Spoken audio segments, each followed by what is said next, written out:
170 देशों के संविधान को पढ़ा, समझा और जाना, और इस देश के लोगों के लिए जो सबसे बेस्ट हो सकता था, ऐसा सिस्टम, ऐसा संविधान देने का काम बाबा साहब डॉक्टर अम्बेडकर ने किया।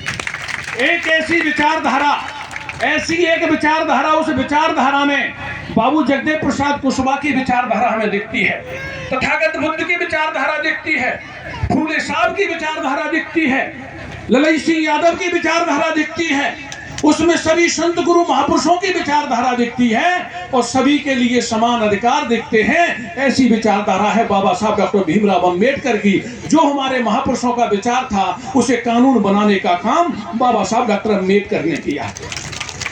लेकिन इसके एक स्टेप पर हम आगे चलते हैं कि यदि बाबा साहब नहीं होते तो पुष्यमित्र शुंग ने 185 ईसा पूर्व में बुद्ध विहारों को तोड़वा करके, बौद्ध साहित्य को जलवा करके, बौद्ध भिक्षुओं को मरवा करके इस बुद्धिज्म को तहस नहस कर दिया था। इस मानवतावादी विचारधारा को भारत से मिटाने का पूरा षड्यंत्र कर दिया था। लेकिन जब बाबा साहब पैदा हुए और बाबा साहब ने इस सिस्टम को समझा और जाना, तो इस देश और देश के लोगों के कल्याण के लिए इस मानवतावादी विचारधारा को, तथागत गौतम बुद्ध की विचारधारा को, साहू फूले पेरियार की विचारधारा को बाबा साहब डॉक्टर भीमराव अंबेडकर साहब ने जिंदा करने का काम किया। और इसके एक स्टेप पर हम आगे चलें। यदि मान्यवर साहब काशीराम साहब पैदा नहीं होते, तो ये पूरा देश साहू फूले पेरियार, तथागत गौतम बुद्ध और डॉक्टर भीमराव अंबेडकर को बुला दिया गया होता।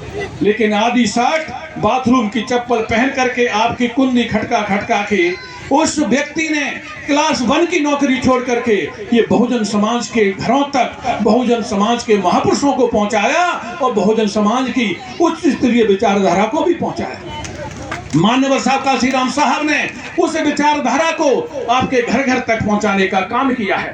और मैं इसके और एक लाइन आगे बढ़ूं तो मुझे कहने में कोई संकोच नहीं है, जो मानवतावादी है, जो भाईचारा चाहता है इस देश में, जो अमन चैन चाहता है इस देश में, जो बाबा साहब को मानता है इस देश में, तथागत गौतम बुद्ध को मानता है इस देश में, साहू फूले पेरियार को मानता है इस देश में, उस मानवतावादी विचारधारा को आज इस देश में कोई आगे बढ़ाने का काम कर रहा है, यदि कोई जिंदा रखने का काम कर रहा है, उस विचारधारा पर कोई काम कर रहा है, तो वो माननीय बहन जी है, कोई दूसरा इस देश में हमें दिखाई नहीं देता है।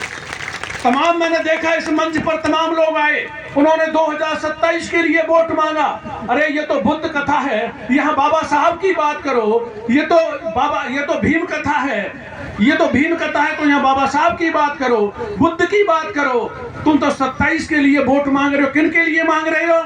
जिसने हमारा आरक्षण छीन लिया, इन्होंने एक्सीएन से जूनियर बना दिया, जिन्होंने हमारे 3 पद हटा करके हमारे लोगों को डाउन कर दिया। और उन्होंने क्या किया?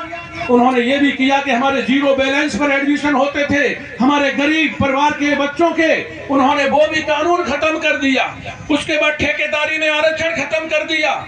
माता सावित्रीबाई फूले, माता रमाबाई अंबेडकर के नामों से बहुजन महापुरुषों के बनाए हुए जनपदों को बदल दिया। उन्हें तो इतनी ईर्ष्या थी बाबा साहब और हमारे बहुजन महापुरुषों से, जिन्होंने उनके नाम ही बदल डाले।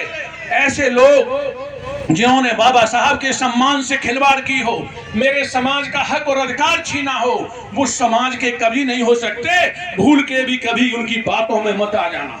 आज इस पवित्र स्थल से मैं ये कहना चाहता हूँ, मैं एक प्रोफेसर हूँ, मैं समाज को जागरूक करने का काम करता हूँ, आगाह करने का काम करता हूँ, सावधान करने का भी काम करता हूँ।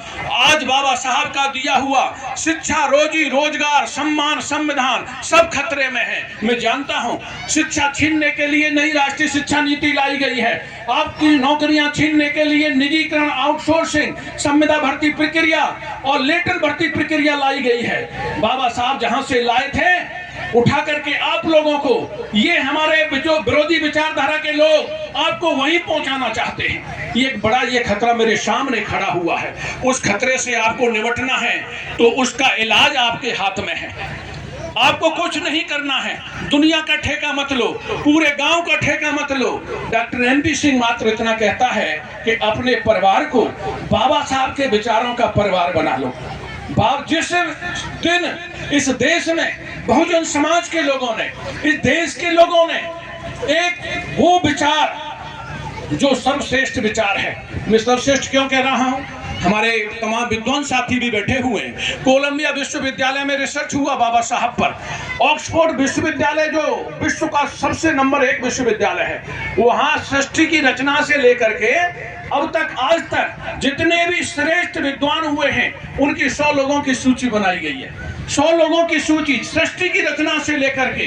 तो मैं आप लोगों को बता दूं, आपको गर्व होगा, उस सूची में उसकी जांच करने वाले हमारे बिरादरी के लोग नहीं थे, लेकिन ईमानदार लोग थे। तो उन्होंने पाया है उस सूची में नंबर ऊपर वाले बता रहा हूं 4 लोग कौन हैं। तथागत गौतम बुद्ध, महावीर जैन, सम्राट अशोक और परम पूज्य बाबा साहब doctor Bhimrao Ambedkar. Oxford university ने यह बात सिद्ध की है। कोलंबिया विश्वविद्यालय ने बाबा साहब पर रिसर्च की तो 300 साल के इतिहास में यह सिद्ध हुआ है कि 300 साल के इतिहास में बाबा साहब से बड़ा विद्वान इस आधुनिक भारत में कोई पैदा नहीं हुआ। तो वहां के राष्ट्रपति ने बाबा साहब की अष्टधातु की प्रतिमा कोलंबिया विश्वविद्यालय के गेट पर लगवाई और उस पर लिखवाया सिंबल ऑफ नॉलेज, ज्ञान का प्रतीक डॉक्टर भीमराव अम्बेडकर। उसके बाद जब उद्घाटन किया तो दुनिया की सबसे शक्तिशाली देश है अमेरिका। अमेरिका का राष्ट्रपति कहता है कि ये महामानव डॉक्टर भीमराव अम्बेडकर यदि मेरे देश में जन्मे होते तो मैं दुनिया का सूर्य कहता। सूर्य समझते हो आप? सूर्य नहीं होता तो पेड़ पौधे, ये जीव जंतु नहीं होते। सूर्य नहीं होता तो आप और हम नहीं होते। इसलिए बाबा साहब नहीं होते तो आप और हम यहाँ सम्मान के साथ बैठे हुए नहीं होते। ये बात समझने की है साथियों।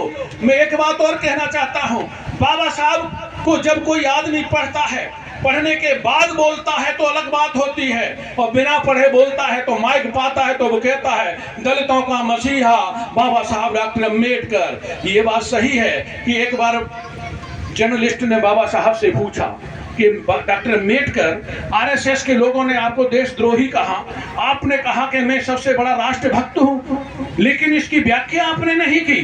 तो बाबा साहब ने कहा चलो ठीक है, मैं आपको एक चेन देता हूं, उसमें कुछ कड़ी कमजोर हैं और मैं ये कह दूं आपसे, ये पूरी चेन को मजबूत करके मुझे पत्रकार महोदय वापस कर दो तो आप क्या करेंगे? तो पत्रकार कहता है कि सर, जो कमजोर कड़ी है उन कमजोर कड़ी को मजबूत बना के